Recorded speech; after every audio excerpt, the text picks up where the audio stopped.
Hey everyone, welcome to the channel. Please don't forget to subscribe and give a like if you enjoy this video. What we're talking about today is Range Rover, BMWs, especially the Series 1. Why are they so unreliable?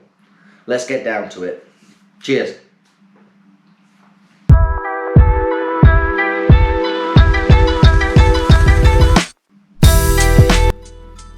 Okay, so I remember the days when you only saw a Range Rover on the streets once every 3 months, if you were lucky.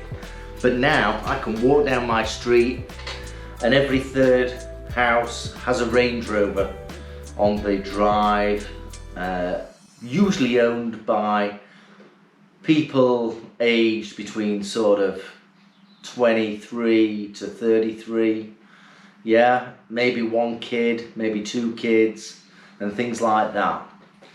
Now I know that that couple are not earning enough for the value of that particular vehicle, that Range Rover.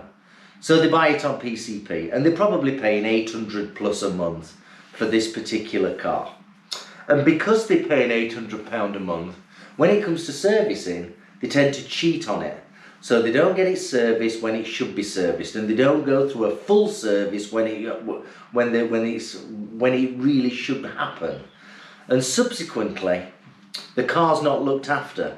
So they have this for 3 or 4 years, and for the first 3 or 4 years of this car's life, it doesn't get looked after, and it starts breaking down. And then they hand it in after the term and go and get another one.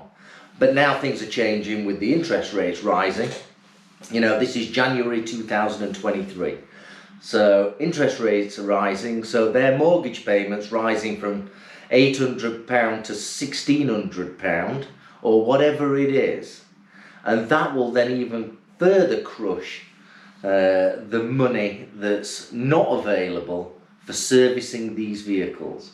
So that's the Range Rover. Now, I understand this, because one of my guys works for an organisation that does nothing but rebuild Range Rover engines. And they're rebuilt because they've not been looked after, they've not been serviced as per the schedule, and generally speaking the car's a mess. It's covered in baby food, it's got baby seats all over it, and it's just ridiculous. It doesn't get serviced. So if you're going to buy a second-hand one, make sure that all the service history from the dealership is in there, yeah?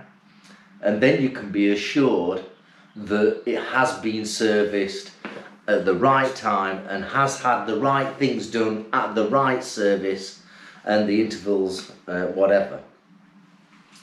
So, you know, and it's the same with the BMW 1 Series. The BMW 1 Series is the worst second-hand car that you could ever get.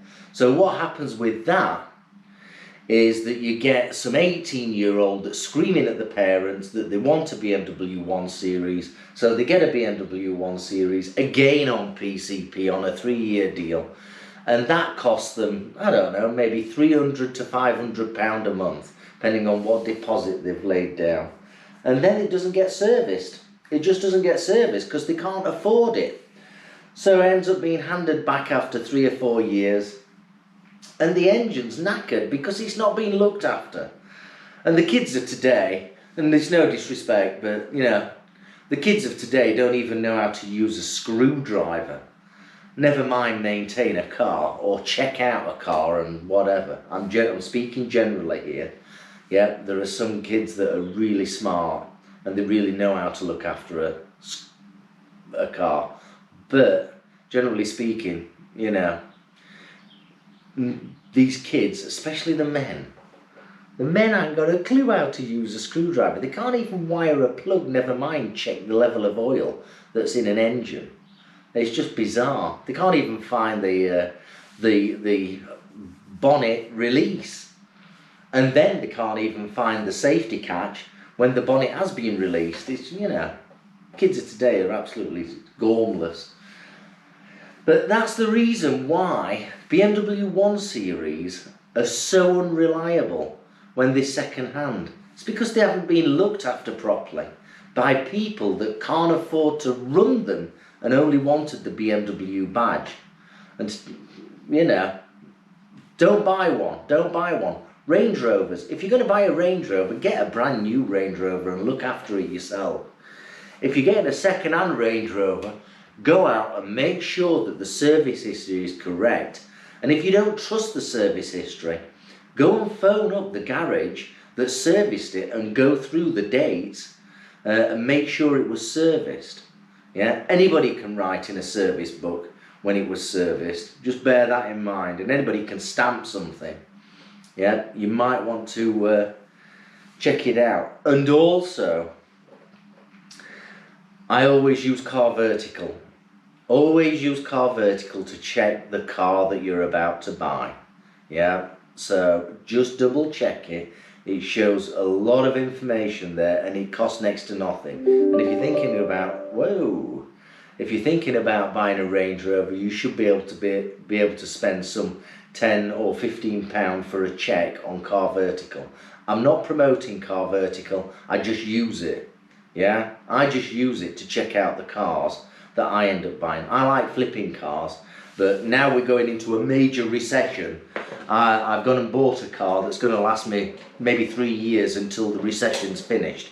I know that you think that we're not in a recession and everybody's going out eating at the pubs and things like that, but 2023 is going to be a really difficult year. So, you know, think about that. I'd love to know your comments below. I'll respond to them very quickly.